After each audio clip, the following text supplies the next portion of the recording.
ओम शांति। आज हम बाप दादा के अव्यक्त रूप से चले हुए महावाक्यों को रिवाइज करेंगे और आज के महावाक्यों की ओरिजिनल डेट है 13 दिसंबर 1989। वाणी का सार है दिव्य ब्राह्मण जन्म के भाग्य की रेखाएं। सभी कौन बैठे हैं? ब्राह्मण बच्चे बैठे हैं। और हम ब्राह्मण बच्चे कैसे बने? जब हमारा दिव्य ब्राह्मण जन्म हुआ। तो दिव्य ब्राह्मण जन्म के भाग्य की रेखाएं आज देखेंगे। ब्राह्मण तो सभी बने, पर हर एक बच्चे के भाग्य की रेखाएं कितनी स्पष्ट है वो हर एक अपनी चेकिंग करेंगे। आज विश्व रचयिता बाप दादा अपने विश्व की सर्व मनुष्य आत्माओं रूपी बच्चों को देख रहे हैं।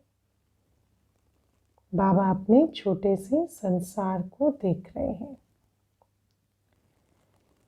सर्व आत्माओं में अर्थात सर्व बच्चों में दो प्रकार के बच्चे हैं।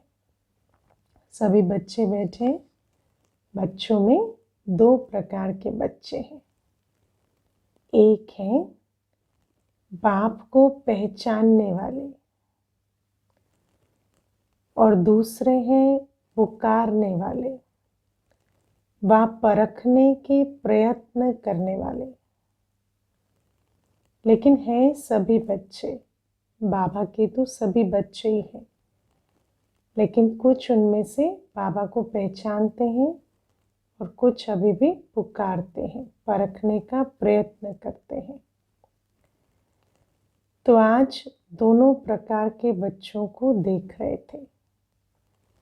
सर्व बच्चों में से पहचानने वाले व प्राप्त करने वाले बच्चे बहुत थोड़े हैं और पहचान करने के प्रयत्न वाले अनेक हैं। पहचानने वाले बच्चों के मस्तक पर श्रेष्ठ भाग्य की लकीर चमक रही है। सारे विश्व की आत्माओं में, बच्चों में, सभी बाबा के बच्चे हैं। उनमें जिन्होंने बाबा को पहचान लिया है और दूसरे वाले हैं जो अभी भी परख रहे हैं, पहचानने का प्रयत्न कर रहे हैं। तो जिन्होंने पहचान लिया है उनको बाबा ने कैसे जाना कि ये पहचानने वाले हैं? उनके मस्तक पर श्रेष्ठ भाग्य की लकीर चमक रही है। कौन सा भाग्य देखते हैं? बाबा कहते पहचानने वाले बच्चों के मस्तक पर श्रेष्ठ भाग्य की लकीर चमक रही है।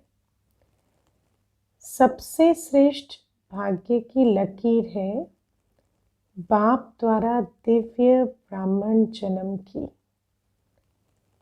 सबसे श्रेष्ठ भाग्य की लकीर कौन सी चमक रही है?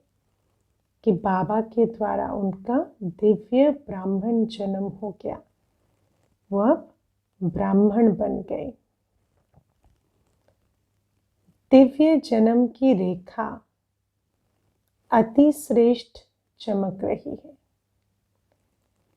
पुकारने वाले बच्चे अनजाने भी मानते यही हैं कि भगवान ने हमें रचा है, लेकिन अनजान होने के कारण दिव्य जन्म की अनुभूति नहीं कर सकते।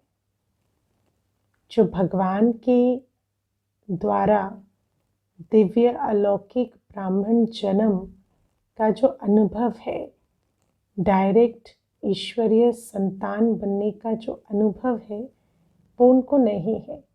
चाहे मुख से कहते हैं कि हम हैं तो भगवान के बच्चे या भगवान ने ही हमें रचा है, लेकिन वो जो ब्राह्मण जन्म की अनुभूति है वो उन बच्चों को नहीं है। आप भी कहते हो, शब्द तो दोनों एक ही से कहते हैं, आप भी कहते हो हमें बाप दादा ने दिव्य जन्म दिया, और वो भी कहते हैं भगवान ने रचा, भगवान ही रचता है, भगवान ही पालनहार है। लेकिन दोनों के कहने में कितना अंतर है। जैसे कभी कभी किसी को कहते हैं ना कि यहाँ हम सब भगवान की पालना में पल रहे हैं, तो कहने में वो फट से यही कहते हैं भगवान की पालना में तो सभी पल रहे हैं, है ना। लेकिन हमारे कहने में और उनके कहने में बहुत अंतर है। क्या अंतर है? आप अनुभव से, नशे से, नॉलेज से कहते हो, हम जानकर मान रहे हैं, वो बिना जाने मानते हैं। उनको कोई अनुभव नहीं है कि हम सचमुच ईश्वरीय संतान हैं, या वो नशा नहीं है ऊंचे ते ऊंचे परमात्मा की संतान होने का। कितना रूहानी नशा हो आत्मा को। तो हमें अनुभव भी है, नशा भी है, और हम नॉलेज से कहते हैं कि हमको बाप दादा, माता पिता ने रचा, अर्थात ब्राह्मण जन्म दिया। रचता को, जन्म को, जन्म पत्री को, दिव्य जन्म की विधि और सिद्धि सबको जानते हो। हम जब कहते हैं हम ईश्वरीय संतान हैं, तो हम अपने जन्म को जानते हैं। हम कब बाबा के बने, कब बाबा ने हमें ब्रह्मा बाबा के द्वारा प्रैक्टिकली अडॉप्ट किया। हम अपनी जन्म पत्री को भी जानते हैं कि ये जो श्रेष्ठ ब्राह्मण जन्म है, इसकी जन्म पत्री कैसी है ना। कैसे बृहस्पति की दशा बैठी हुई है, वो भी अविनाशी। दिव्य जन्म की विधि को भी जानते हैं कि कैसे बाबा ने ब्रह्मा बाबा के द्वारा मुख से हमें मीठे बच्चे कहकर अडॉप्ट किया। और सिद्धि भी जानते हैं कि बाबा का बनना अर्थात क्या है, कैसे हम वर्षे के मालिक हैं। तो बाबा कहते हैं ये सब कुछ हम जानते हैं। हर एक को अपना दिव्य जन्म का बर्थडे याद है ना।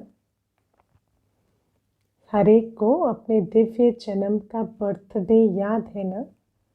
कोई ऐसे भी बैठे हैं जिनको अपना दिव्य जन्म का बर्थडे याद नहीं है। हाँ, तो बाबा कहते हैं हम सब कुछ जानकर बाबा को पहचानने वाले बच्चे। तो बाबा कहते इस दिव्य जन्म की विशेषता कौन सी है? साधारण जन्मधारी आत्माएं अपना बर्थडे अलग मनाती हैं, फ्रेंड्स डे अलग, पढ़ाई का दिन अलग मनाती हैं, है ना। उनका जिस दिन जन्म हुआ वो दिन अलग, जिस दिन फ्रेंड्स बने वो अलग, स्कूल में नाम लिखाया वो दिन अलग होता है। लेकिन आप क्या कहेंगे? आपका बर्थडे भी वही है, और तो और मैरिज डे भी वही है ना। क्योंकि बाबा के साथ बाबा पिता भी है और पतियों का पति भी है। तो एक ही दिन बर्थडे भी है, मैरिज डे भी है, और पढ़ाई का दिन भी वही है। जिस दिन से जन्म हुआ पढ़ाई भी शुरू हो गई। मदर डे कहो, फादर डे कहो, एंगेजमेंट डे कहो, सब एक ही है ना। तो कई बार बच्चे जन्मदिन मनाते हैं, लेकिन ये भी विचार करना है कि सिर्फ जन्मदिन नहीं है ये मेरा। हमारा जो ये दिव्य अलौकिक जन्म का दिन है, ये हमारा हर दिन है। हमारा मैरिज डे भी है, पढ़ाई शुरू करने का एडमिशन डे भी है स्कूल का, हमारा फ्रेंडशिप डे भी है, हमारा मदर डे, फादर डे, सब यही है। तो इतना महत्व है दिव्य अलौकिक जन्मदिन का। भूल तो नहीं गए हैं अपना दिव्य अलौकिक जन्म, और ब्राह्मण परिवार के साथ बड़े प्यार से मनाते हैं, बाबा के साथ जो हमारा मदर फादर टीचर है उसके साथ सेलिब्रेट करते हैं प्रॉपर। तो बाबा कहते ऐसा दिव्य जन्म कभी सुना कि एक ही दिन सारी बातें हो जाए। सारे कल्प में ऐसा दिन आप आत्माओं का फिर कभी भी नहीं आता। सतयुग में भी बर्थडे और मैरिज डे एक ही नहीं होगा, लेकिन इस संगम युग के इस महान जन्म की ये विशेषता भी है और विचित्रता भी है। ये बड़ी विचित्र सी बात भी है संगम युग में, और विशेषता तो है ही।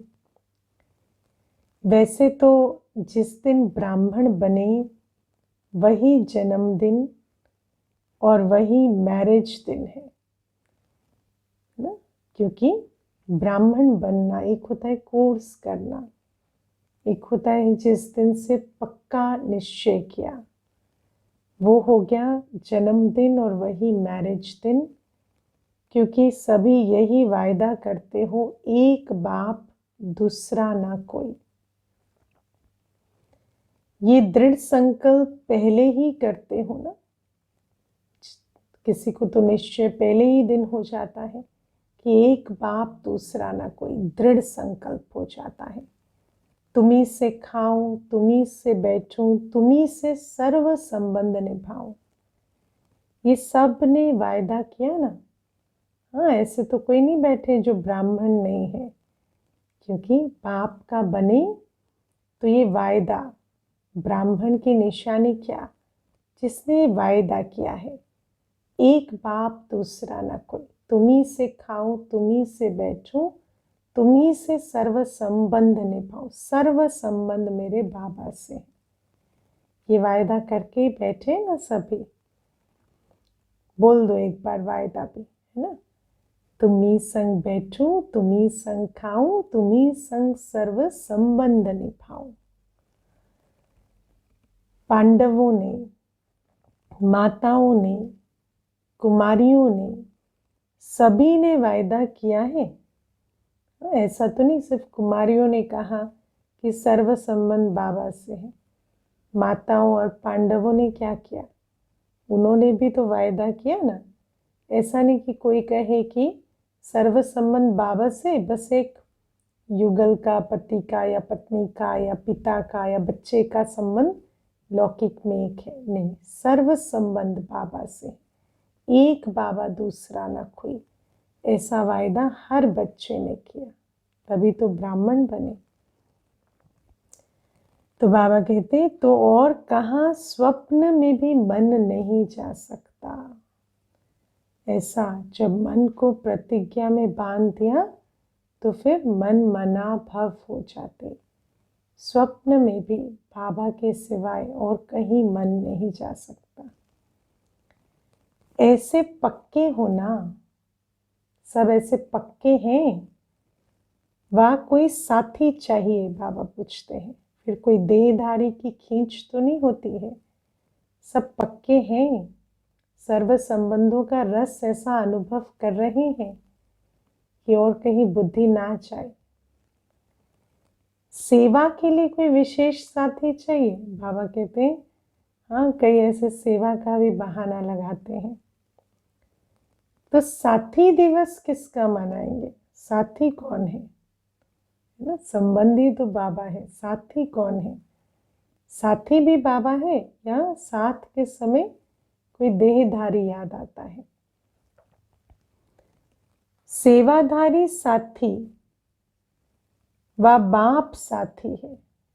कौन है साथी जिसका दिवस मनाएंगे, चाहे सर्विस करने वाले हैं चाहे सर्विस लेने वाले हैं, लेकिन सेवा के समय सेवा की, फिर इतने न्यारे और प्यारे बनो जो जरा भी विशेष झुकाव नहीं हो। निमित्त तो कोई ना कोई बनेगा, है ना, सेवा करने के, सहयोग देने के। सब ठीक है, वो भी बाबा के लिए करते, हम भी बाबा के लिए। और फिर एक बाबा में बुद्धि रहे, फिर कहीं विशेष लगाव झुकाव नहीं। जो सेवा में मदद करेगा वो विशेष तो होगा ना, चाहे भाई हो व बहन हो। जो विशेष सेवा करता है वो विशेष अधिकार भी रखेगा। ज़रूर है, वो समय भी मांगेगा, वो कोई बात पर विचार भी करेगा, तो उसके संकल्प भी स्वीकार किए जाएंगे, उसके समय भी उसको दिया जाएगा, उसका अधिकार भी होगा। तो सेवा के साथी बनो, लेकिन साक्षी होके साथी बनो। तो सेवा का साथ, सेवा की लेन देन उसकी, क्योंकि वो सेवा साथी है, उसकी विशेषता भी है, उसका अधिकार भी है, महत्व भी है। लेकिन दिल का लगाव बाबा से, साक्षी होकर वो साथी, दिल का साथी एक बाबा। साथी दिवस बाबा के साथ मनाना है। साक्षीपन जब भूल जाता है तो सिर्फ साथी बनने में फिर बाप भूल जाता है ना। अगर साक्षीपन आत्मा के साथ भूल जाता है तो फिर साथी बनते हैं उसके साथ, तो फिर बाप साथी भूल जाता है। साक्षी बनकर पाठ बजाने की प्रैक्टिस करो। अब बाबा कहते, एक तो बाबा ने कहा ना कि दुनिया में इतने बच्चे हैं, लेकिन बाबा के जो परमात्मा को पहचानने वाले बच्चों के मस्तक पर ब्राह्मण जन्म के भाग्य की रेखा चमक रही है। अब बाबा कहते, जो बाबा के ब्राह्मण बच्चे भी हैं, जिन्होंने ब्राह्मण जन्म ले लिया, उनमें भी 4 बातें अलग अलग है ना। तो हर बच्चे के मस्तक पर विशेष 4 भाग्य की लकीरें चमकती हैं। एक नहीं, 4 भाग्य हैं। बाबा को जिन बच्चों ने पहचाना, जिन्हों का अलौकिक जन्म हुआ, और जिनका एक ही जन्मदिन में सर्व, है ना, सर्व दिनों का महत्व है, और सर्व संबंध जिनके बाबा से है, ऐसे बच्चों के मस्तक पर 4 प्रकार की भाग्य की रेखाएं चमकती हैं। पहला, दिव्य जन्म की रेखा। दूसरा, परमात्मा पालना की रेखा। तीसरा, परमात्मा पढ़ाई की रेखा। और चौथा, निस्वार्थ सेवा की रेखा। सभी के मस्तक पे चारों ही भाग्य की रेखाएं चमक रही है, क्योंकि सभी का जन्म भी हो गया ब्राह्मण, परमात्मा पालना में भी पल रहे हैं, पढ़ाई भी कर रहे हैं, और कुछ न कुछ निस्वार्थ सेवा भी करते हैं। लेकिन नंबरवार है ना। चमक में और सदा एक रस वृद्धि को प्राप्त करने में फर्क होने के कारण चमक में अंतर दिखाई देता है। आदि से अब तक चारों ही रेखाएं सदा यथार्थ रूप से चलती रहे, वो बहुत थोड़ों की है। चारों ही रेखाओं की चमक बढ़ती चली जाए और यथार्थ रूप से चारों ही रेखाएं चमकती रहें, इसमें अंतर है आदि से अब तक, क्योंकि ऊपर नीचे बहुत होते हैं। बीच बीच में कोई ना कोई बात में भाग्य की लकीर या तो खंडित होती है, वह चमक कम होती है, स्पष्ट नहीं होती। चारों में से कोई भी भाग्य की लकीर ऐसा भी होता है कि बीच बीच में खंडित भी हो जाती है, या चमक थोड़ी डिम हो जाती है। जैसे हस्तरेखाएं भी देखते हैं ना, कोई की खंडित होती है, कोई की एकरस होती है। कोई की स्पष्ट होती है, कोई की स्पष्ट नहीं होती है। हाथों की रेखाओं में भी ऐसे होता है। तो बाबा आज हमारे भाग्य की रेखाएं मस्तक की देख रहे हैं। इसमें भी कोई निरंतर है, कोई खंडित है, कोई स्पष्ट है, कोई थोड़ी अस्पष्ट है। बाप दादा भी बच्चों के भाग्य की रेखा को देखते रहते हैं। दिव्य जन्म तो सभी ने लिया है। तो पहली रेखा की बात करते हैं, दिव्य जन्म की रेखा।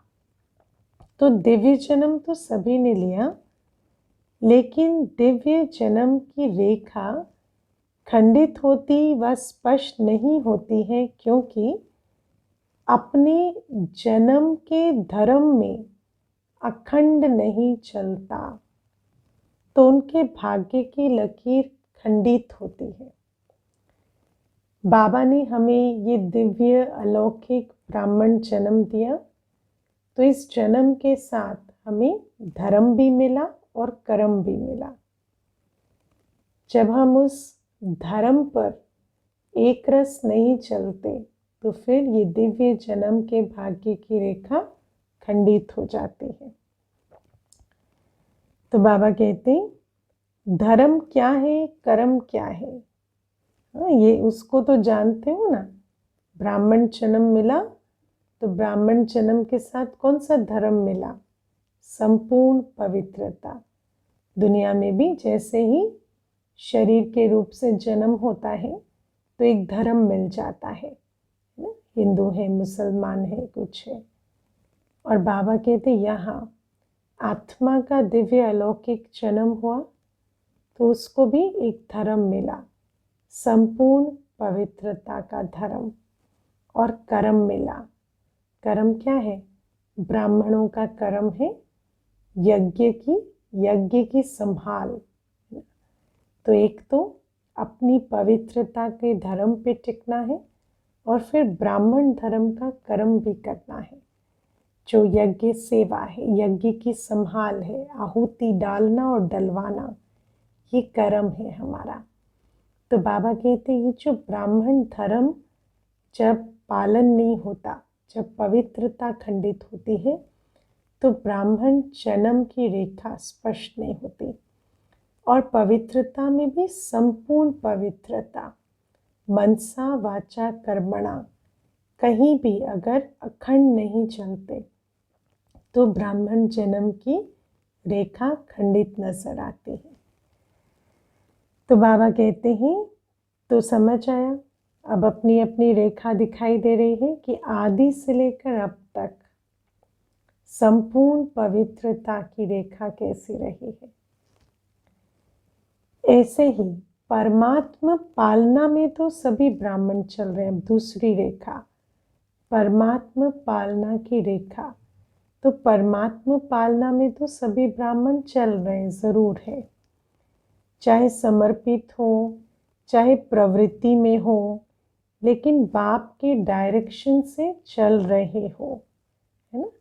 परमात्मा पालना का अनुभव तब होता है जब हम परमात्मा डायरेक्शन पर चलते हैं। आप चाहे सेंटर पे रहते हैं, चाहे प्रवृत्ति में रहते हैं, जो भी बाप के डायरेक्शन पर चलते हैं, उनको परमात्मा पालना का अनुभव होता है। प्रवृत्ति वाले क्या कहेंगे? अपना कमाया हुआ खाते हो व बाप का खाते हो, क्या कहेंगे? हाँ, क्या समझ कर चलते हैं? चेक करना। बाप का खाते हैं ना, क्योंकि अपना सब कुछ बाप को दे दिया, तो बाप का ही हुआ ना। मेरे को तेरा कर दिया, तो तेरे की ही पालना में पलते हैं। और अगर मेरे को तेरा नहीं किया है, तो फिर मेरे में पलते हैं। चाहे कमाते भी हो, है ना। ऐसा नहीं कि बाप का खाना मतलब बैठ के खाना नहीं। चाहे कमाते भी हैं, लेकिन बुद्धि से उसे सरेंडर करके फिर बाबा की ही पालना से पलते हैं। चाहे कमाते भी हो, लेकिन कमाया हुआ धन बाप के हवाले करते हो या अपने काम में लगाते हो? अपना धन समझकर अपनी मत पर लगाते हो या कमाया हुआ धन बाप का है ये समझकर बाप हवाले करते हो? ट्रस्टी हो ना।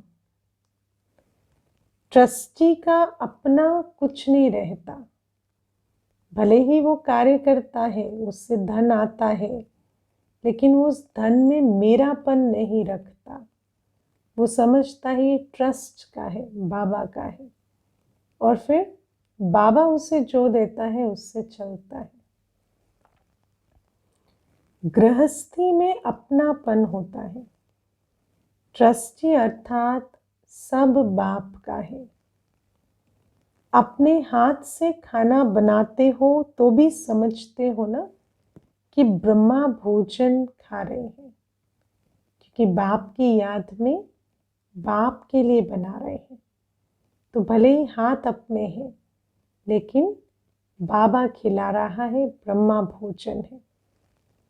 पहले भोग किसको लगाते हो पूछना है। परमात्मा पालना का अनुभव करना है ना, तो ये चेकिंग करनी है, धन में मेरापन तो नहीं है। भोजन बनाते हैं तो भोग सबसे पहले संकल्प भी है ना, किसको देते हैं, किसको भोग लगाते हैं? बाप को अर्पण करते हो ना। अर्पण करना अर्थात बाप का खाना। अब बाबा कोई आकर निवाला तो नहीं खाता, लेकिन बाबा को हमने अर्पण किया तो हमारी भासना बाबा स्वीकार कर लेता है। ब्रह्मा भोजन खाते हो, जैसे ही बाबा ने स्वीकार कर लिया तो ब्रह्मा भोजन बन जाता है। चाहे बच्चों के अर्थ भी लगाते हो, वो भी डायरेक्शन अनुसार लगाते हो, है ना। चाहे बच्चों के ऊपर खर्च भी होता है, तन भी मन भी धन भी बच्चों के प्रति लगाते हो, लेकिन वो भी ऐसा नहीं कि मन मत पर, डायरेक्शन प्रमाण। क्योंकि बाबा ने कभी ऐसा नहीं कहा है बच्चों की पालना नहीं करो, लेकिन कैसे करो वो विधि भी समझाई है। उस विधिवत यदि लगाते हैं तो जरूर बाबा की श्रीमत पर ही लग रहा है। जैसे समर्पित बहनें व भाई भिन्न भिन्न कार्य में तन मन भी लगाते हैं तो धन भी लगाते हैं। ऐसा तो नहीं जो समर्पित है वो कोई खर्च नहीं करते, करते हैं, लेकिन क्या विधि है? विधि यही है कि श्रीमत पर लगाते हैं तन मन धन। तो प्रवृत्ति में रहते भी यदि हर कार्य श्रीमत पर, तन भी श्रीमत पर, मन भी श्रीमत पर, धन का एक एक कणा भी श्रीमत पर लगाते हैं, तो फिर हम बच्चे भी बाबा की पालना में पलते हैं। ऐसे प्रवृत्ति में रहने वाले भी चाहे तन लगाते हैं चाहे धन लगाते हैं, बाप की श्रीमत प्रमाण ही अमानत समझकर कार्य में लगाते हो। ऐसा करते हो ना? हाँ, बाबा पूछते हैं ऐसा करते हो ना? अमानत में खयानत तो नहीं करते, अमानत समझकर लगाते हो ना? अमानत में खयानत अथवा मन मत तो नहीं मिलाते हो ना? मेरा है तो मेरी मर्जी से कर लिया, ऐसा तो नहीं करते। तो परमात्मा पालना सब ब्राह्मण आत्माओं को मिल रही है। अगर विधि से चलते हैं तो परमात्मा पालना के भाग्य की लकीर मस्तक पर चमक रही है, अखंडित। पालना की जाती है शक्तिशाली बनाने के लिए, और जो परमात्मा पालना की यथार्थ विधि अपने जीवन में लाते हैं उनको क्या मिलती है? शक्ति। पालना से शक्ति भरती है। तो ऐसी परमात्मा पालना में पलने वाले बच्चे शक्तिशाली बन जाते हैं। माता की पालना का प्रत्यक्ष रूप क्या होता है कि बच्चा शक्तिशाली बनता है। तो ब्रह्मा माँ की पालना द्वारा सभी मास्टर सर्वशक्तिवान बनते हो। लेकिन कोई बच्चे सदा शक्तियों को कार्य में लगाते हैं और कोई बच्चे प्राप्त शक्तियों को अर्थात पालना को कार्य में नहीं लगाते, अर्थात पालना को प्रैक्टिकल में नहीं लाते। अब ये भी समझना है, अगर यथार्थ विधि है तो ज़रूर है कि ब्रह्मा माँ के द्वारा शक्ति भी मिल रही है, लेकिन कई होते हैं जो शक्ति मिलते भी उसको यूज़ करते हैं, कई नहीं करते हैं। अब यूज़ नहीं करेंगे तो धीरे धीरे वो ख़त्म हो जाती हैं। इसलिए श्रेष्ठ पालना मिलते हुए भी कमज़ोर रह जाते हैं और भाग्य की लकीर खंडित हो जाती है। तो कई तो ट्रस्टी बनकर नहीं रहते, कई ट्रस्टी बनकर रहते हैं, लेकिन जो शक्तियाँ मिलती उसे कार्य में नहीं लगाते। इस कारण से भी ये परमात्मा पालना में पलने की लकीर खंडित हो जाती है। तो समझा, सब चीज़ों की विधि है, विधि से सिद्धि है। ऐसे ही पढ़ाई की लकीर है ना, तीसरी लकीर कौन सी है? पढ़ाई की लकीर। पढ़ाई का एम ऑब्जेक्ट ही है श्रेष्ठ पद को प्राप्त करना। शिक्षक बाप पढ़ाई सबको एक ही पढ़ाता और एक ही समय पर पढ़ाता, लेकिन जो श्रेष्ठ ब्राह्मण जीवन का वह पढ़ाई का पद अथवा नशा है वो सबको एक जैसा नहीं रहता। ये बात तो कई दिनों से साकार मुरली में बाबा अंडरलाइन करा रहे हैं कि पढ़ तो सभी रहे हैं, लेकिन ये नशा, ये खुशी, ये निश्चय कि हमें भगवान पढ़ाकर मनुष्य से देवता बना रहे हैं, वो नशा सबको एक सा नहीं रहता, क्योंकि वो निश्चय नहीं रहता। तो पढ़ाई की लकीर अर्थात पढ़ना नहीं, पढ़ाई तो कर ही रहे हैं, पर पढ़ाई के नशे में रहना। और पढ़ाई का नशा कब होता है? जब निश्चय होता कि हमें कौन पढ़ा रहे हैं और हम क्या बन रहे हैं इस पढ़ाई से। फरिश्ता सो देवता स्टेटस को सदा स्मृति में नहीं रखते। अपना लक्ष्य, अपना पढ़ाई का एम ऑब्जेक्टिव सदा साफ नहीं नज़र आता।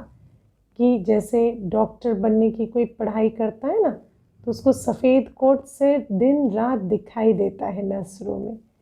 ऐसे हमें भी अपना फरिश्ता स्टेटस, देवता स्टेटस ऐसे क्लियर होना चाहिए बुद्धि में। इसलिए भाग्य की लकीर में अंतर पड़ जाता है।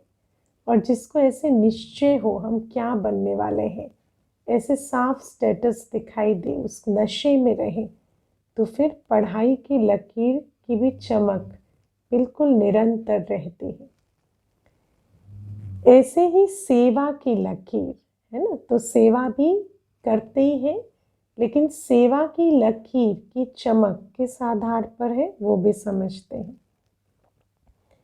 सेवा की विशेषता है जो ब्रह्मा बाप ने साकार रूप में, अंतिम वरदान रूप में स्मृति दिलाई।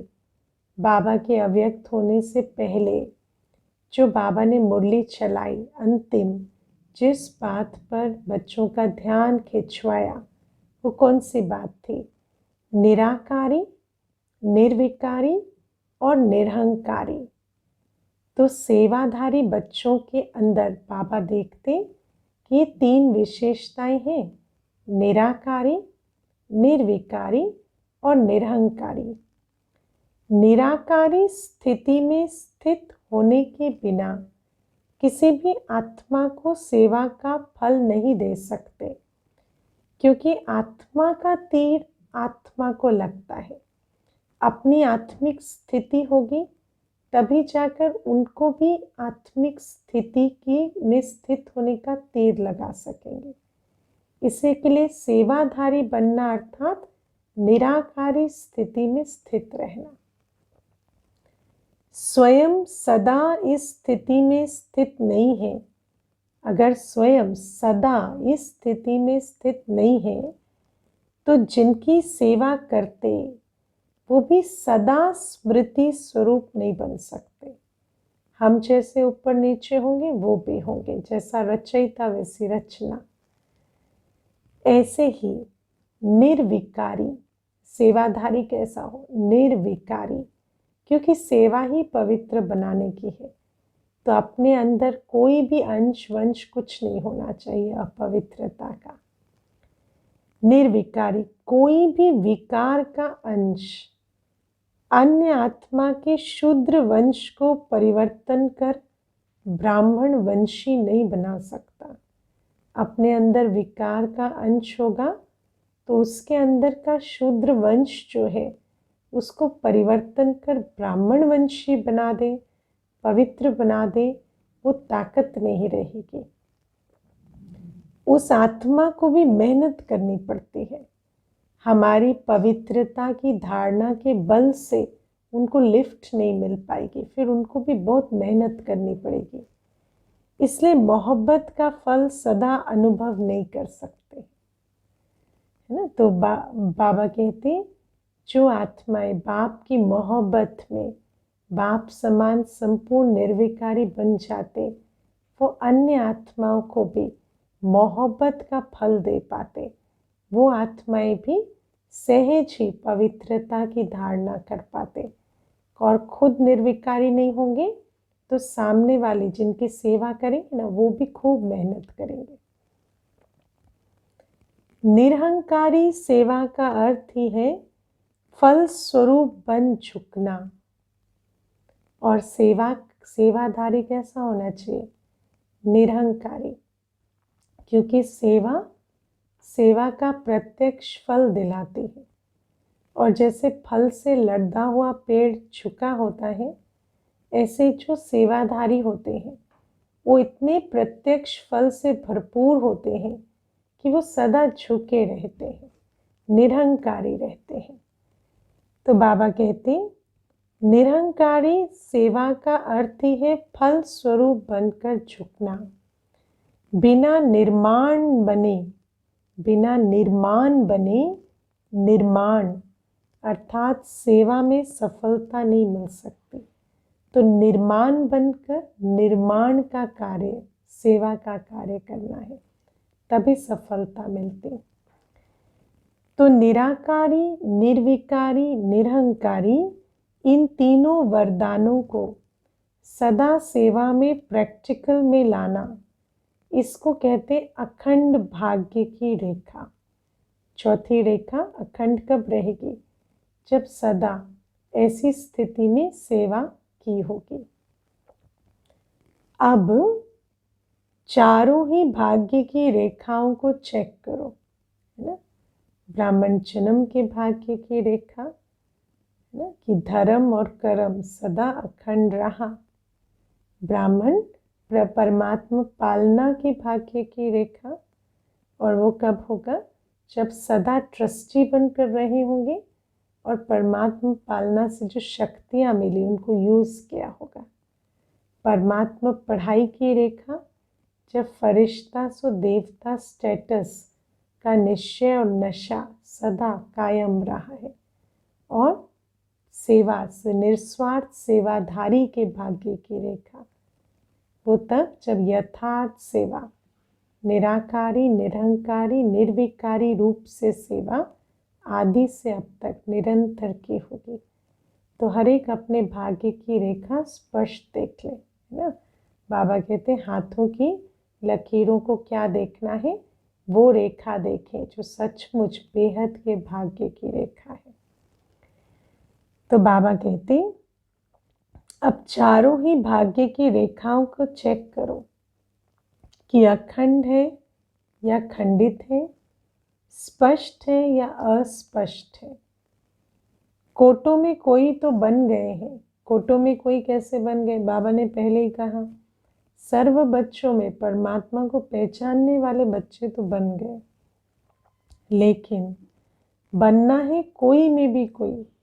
अब इस ब्राह्मण परिवार में भी ऐसे बने जिनके चारों ही भाग्य की रेखाएं निरंतर चमक रही हैं।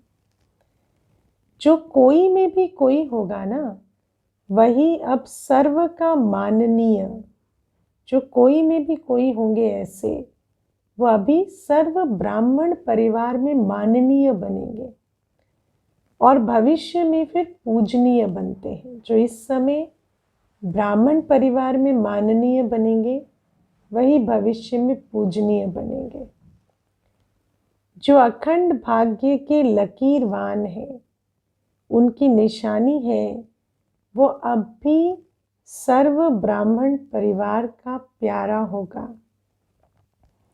माननीय होने के कारण सर्व की दुआएं श्रेष्ठ आत्माओं के भाग्य की लकीर को चमकाती रहती है। खुद भी अनुभव करेंगे कि मुझे सर्व की दुआएं प्राप्त है। तो अपने आप से पूछो, मैं कौन हूँ, है ना? कौन सी आत्मा हूँ? ब्राह्मण परिवार में भी कौन हूँ? तो सुना आज बाबा ने क्या देखा। दुनिया वाले कहते हैं पालनहार है, जन्मदाता है, वो तो कहते हैं, लेकिन जन्मदाता का परिचय ही नहीं है। और आप नशे से कह सकते हो कि जन्मदाता परमात्मा कैसे है, पालनहार परमात्मा कैसे है।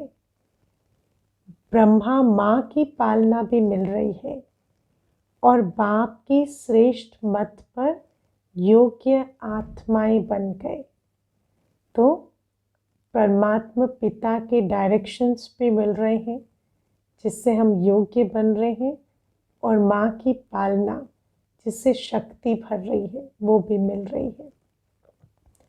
बाप बच्चों को योग्य बनाता है और माँ शक्तिशाली बनाती है। दोनों अनुभव है ना? अच्छा, गीता पाठशाला वाले ज़्यादा आए हैं।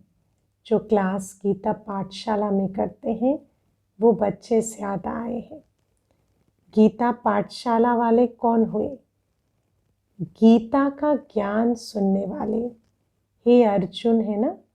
तो बाबा कहते गीता पाठशाला में है तो कौन हुए? अर्जुन, गीता ज्ञान सुनने वाले। अर्जुन समझकर गीता ज्ञान सुनते हो या अर्जुन दूसरा है ना? अपने को अर्जुन समझकर चलते हो। अर्जुन मतलब अर्जन करने वाला, मैं नहीं करूँगा तो कौन करेगा, ऐसा समझकर चलते हो। मैं अर्जुन हूँ ये समझते हो। मुरली का एक एक महावाक्य मुझे धारण करना है, समझकर चलते हो। सदैव ये अनुभव करके सुनो, मैं अर्जुन हूँ, मुझे विशेष भगवान गीता का ज्ञान सुना रहा है। गीता पाठशाला वाले तो सबसे नंबर 1 निकल जाएंगे। इस विधि से सुनो तो आगे चले जाएंगे। सुनने की भी विधि इम्पोर्टेंट है। अपने को अर्जुन समझ कर चले। भगवानुवाच मेरे प्रति उच्चारण हो रहे हैं कि समझ कर चले तो नंबर 1 बन जाएंगे। टीचर्स को बिजी रहने के लिए गीता पाठशालाएं अच्छी हैं। गीता पाठशाला चक्रवर्ती भी बनाती है और बिजी भी रखती है, क्योंकि एक टीचर अनेक पाठशालाओं को संभालते तो फिर चक्कर भी लगते रहते और बिजी भी रहती। वृद्धि भी अच्छी होती है, अलग अलग स्थानों पर सेवा हो जाती है। मेहनत कम लेते हैं, मददगार ज़्यादा बनते हैं। बलिहारी तो गीता पाठशाला वालों की है ना, इसलिए गांव वाले बाप को प्यारे लगते हैं। बड़े स्थानों पर माया भी बड़े रूप की आती है, गांव वालों को माया भी गांव वाली आती है। इसलिए बहुत अच्छे हो गांव वाले, क्योंकि ज़्यादातर गीता पाठशालाएं गांव-गांव में खुली हुई हैं। तो बाबा कहते गांव वाले बहुत प्यारे हैं। ज़्यादा संख्या कहाँ की है ना? लेकिन अभी तो सभी मधुबन निवासी हो। बाबा कहते अभी भूल जाओ कहाँ से आए हो, अपने परमानेंट एड्रेस पे बैठे हो, मधुबन निवासी हो। सभी टीचर्स की परमानेंट एड्रेस कौन सी है? बाबा पूछते हैं। मधुबन है ना, वो दुकान है सेंटर, और ये घर है। ज्यादा क्या याद रहता है, घर या दुकान? कोई कोई को तो दुकान ज्यादा याद रहती है ना, दुनिया में भी ऐसे होते हैं। सोएंगे तो भी दुकान याद आएगी। आप लोग जहां चाहो बुद्धि को स्थित कर सकते हो ना। जब चाहो सेवा के बारे में सोचे, जब चाहे मिलन मनाए बाबा से। इतनी तो शक्तिशाली बुद्धि है ना। सेवा केंद्र पर रहते भी मधुबन निवासी बन सकते हैं। मधुबन, बाबा से मधुर मिलन मनाने वाले सेवा केंद्र पर भी बन सकते हैं। और मधुबन में रहते भी सेवाधारी बन सकते हो। भले बैठे मधुबन में, लेकिन सारा कारोबार वहां से भी संभाल सके, इतनी शक्ति हो। यह अभ्यास है ना। सेकंड में सोचा और स्थित हुआ, स्थान से नहीं, जब चाहे जिस स्विच को परिवर्तन करके बुद्धि की स्थिति चेंज करना चाहे कर सकते हैं। ये है टीचर्स के स्थिति की विशेषता। बुद्धि भी समर्पित है ना, या सिर्फ सेवा के लिए समर्पित हो? सिर्फ शरीर समर्पित है या बुद्धि भी समर्पित है? बहुत बड़ा प्रश्न है ये, है ना। समर्पित बुद्धि अर्थात जहां चाहे जब चाहे वहां स्थित हो जाए, ये विशेषता की निशानी है। बुद्धि सहित समर्पित होना है। ऐसे होना या बुद्धि से आधी समर्पित है और शरीर से सारी है ऐसा तो नहीं है ना, कि बुद्धि अभी तो समर्पित नहीं है, बाबा जहाँ कहे वैसे वहां नहीं लगती, लेकिन शरीर समर्पित है। ऐसा नहीं बनना। कोई कोई टीचर्स भी कहती हैं, योग में बैठते हैं तो आत्म अभिमानी होने के बदले सेवा याद आती है। लेकिन ऐसा नहीं होना चाहिए, क्योंकि लास्ट समय, क्योंकि सारा पुरुषार्थ किसका है? अंतमते सोगति का। और अगर अभी से जहाँ बुद्धि को स्थित करना चाहे वहाँ करने का अभ्यास नहीं होगा, तो लास्ट समय अगर अशरीरी बनने की बजाय सेवा का भी संकल्प चला, तो सेकंड के पेपर में फेल हो जाएंगे। लास्ट समय जब बिल्कुल देह से न्यारे हो, बाबा के पास उड़ने का समय आया, अगर अभ्यास होगा कि साइलेंस में बैठते ही सेवा के संकल्प आते हैं, तो हो सकता है लास्ट समय, वो लास्ट सेकंड सेवा का संकल्प आ जाए। और फिर क्या होगा? फिर सब किया करा है पानी में। तो बाबा कहते, उस समय तो सिवाय बाप के निराकारी, निर्विकारी, निरहंकारी और कुछ भी याद ना। ब्रह्मा बाप ने भी अंतिम स्टेज यही बनाई ना, बिल्कुल निराकारी। इसलिए तो बाबा के अंतिम शब्द भी ये रहे। तो ऐसी स्टेज हमें बनानी है कि सेवा करते अंत तक सेवा से भी उपराम हो जाए। इतनी योग युक्त सेवा हो कि अंत में सेवा से भी उपराम हो जाए बुद्धि। सेवा करते भी एक बाबा की लगन में मगन, संपूर्ण निराकारी, निर्विकारी, निरहंकारी। सेवा में फिर भी साकार में आ जाएंगे। इसलिए ये अभ्यास करो कि जिस समय जो चाहे वो स्थिति हो, नहीं तो धोखा मिल जाएगा। ऐसे नहीं सोचो सेवा का ही तो संकल्प चला ना, खराब संकल्प विकल्प तो नहीं आया, लेकिन कंट्रोलिंग पावर तो नहीं हुई ना। जो चाहा वो संकल्प तो नहीं आया ना। तो जो चाहे वो संकल्प कर सके, इतनी कंट्रोलिंग पावर हो। कंट्रोलिंग पावर नहीं होगी तो रूलिंग पावर आ नहीं सकती। रूलिंग पावर हमें सत्युग में चाहिएगी, लेकिन अभी जिसमें कंट्रोलिंग पावर होगी उसमें कल रूलिंग पावर होगी। फिर रूलर बन नहीं सकेंगे। तो अभ्यास करो। अभी से बहुत काल का अभ्यास चाहिए। और ऐसा नहीं अंत में बन जाएंगे। अंत में कौन सा अभ्यास काम आएगा, बहुत काल का। इसलिए अभी से अभ्यास करो, इसको हल्का नहीं छोड़ो। तो सुना टीचर्स को क्या अभ्यास करना है कि जब बैठे याद में तो संपूर्ण आत्म अभिमानी स्थिति, सेवा का भी संकल्प नहीं, और फिर जब सेवा में रहे तो जितना चाहे सेवा का संकल्प ले सके, बाबा की टचिंग ले सके। तब कहेंगे टीचर्स बाप को फॉलो करने वाली है। सदा ब्रह्मा बाप को सामने रखो और 3 वरदान याद रखो। कौन से? निराकारी, निर्विकारी, निरहंकारी, और फॉलो करो। ये तो सहज है ना, सहज है, फॉलो करना तो कभी मुश्किल नहीं होता। ये अंतिम वरदान बहुत शक्तिशाली है। इन 3 वरदानों को अगर सदा स्मृति में रखते प्रैक्टिकल में आओ तो बाप के दिल तख्त और राज्य तख्त के अधिकारी जरूर बनेंगे। बाबा ने कहा सिर्फ 3 वरदान यदि स्मृति में रख प्रैक्टिकल कर्म में आए तो बाप के दिल तख्त के अधिकारी भी बन जाएंगे और राज्य तख्त के अधिकारी भी। अच्छा, अब अव्यक्त बाप दादा की जोन वाइज बच्चों से मुलाकात के महावाक्य हैं। महाराष्ट्र ग्रुप के प्रति बाबा ने जो महावाक्य उच्चारे वो सुनेंगे। अच्छे से सुनना, बहुत अच्छी चेकिंग की पॉइंट है।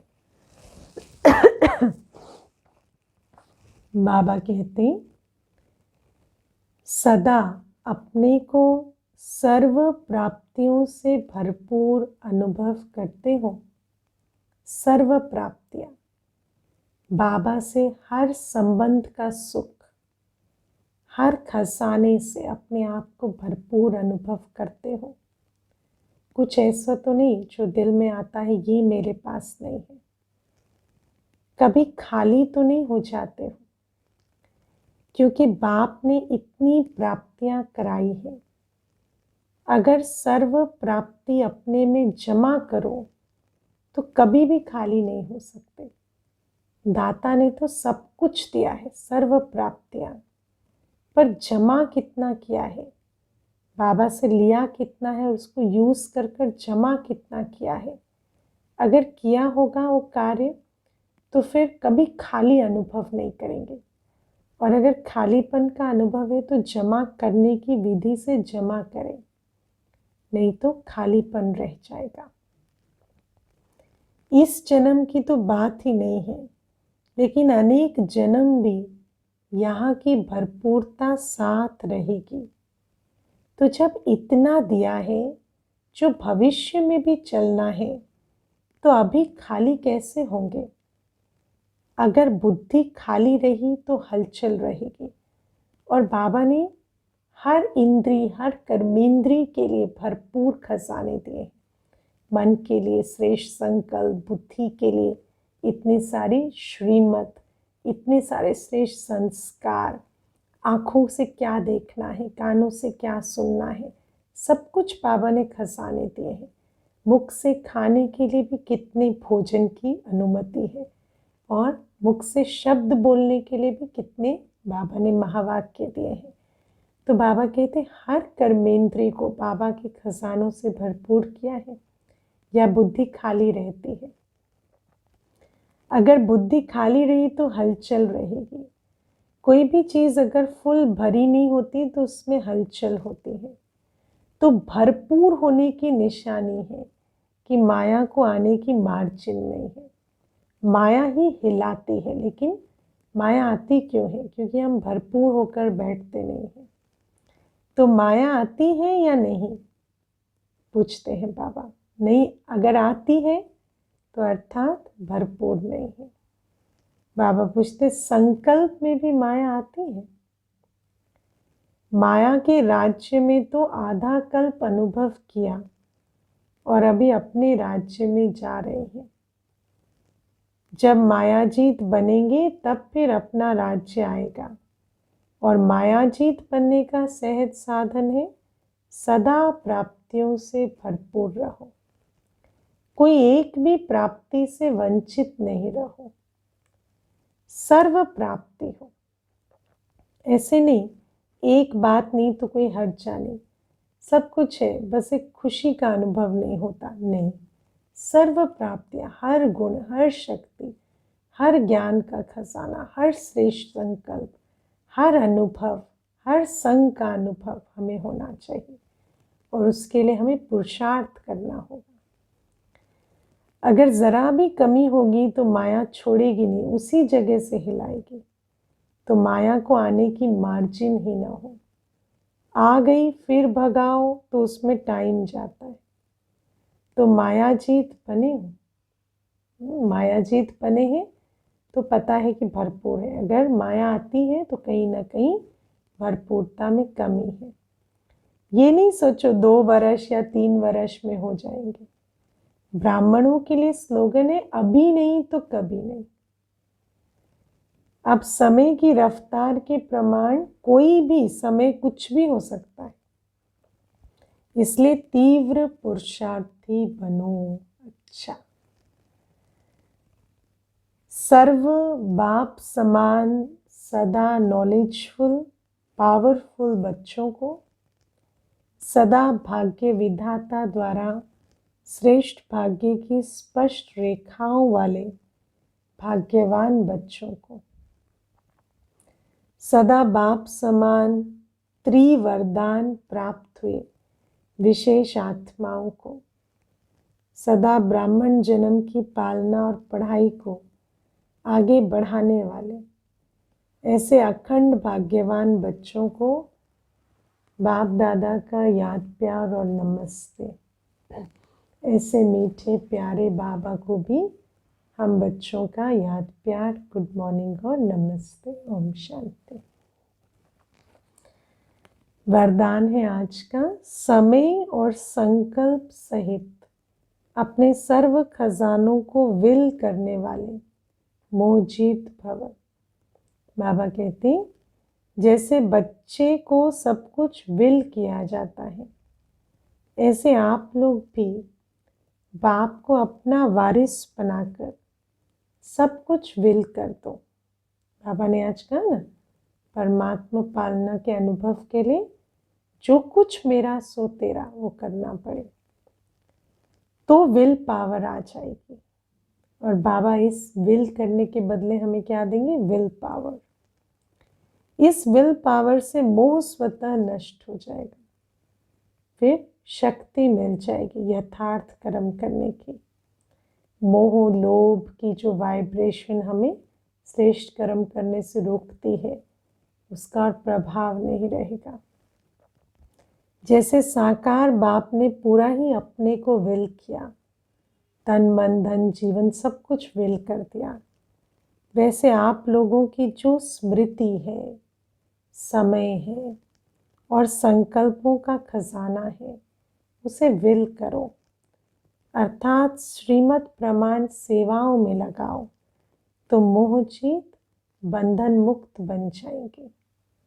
स्लोगन है, 1-2 का स्नेही बनने के लिए सरलता और सहनशीलता का गुण धारण करो, क्योंकि जहाँ सरलता नहीं होती वहाँ बहुत एनालाइज करते हैं एक दूसरे के संस्कारों को, कर्मों को। सहनशीलता नहीं होती तो छोटी सी बात में अपने स्नेह को ब्लॉक कर देते हैं। इसलिए अगर स्नेही बनना है तो सरलता और सहनशीलता का गुण धारण करना होगा। ओम शांति।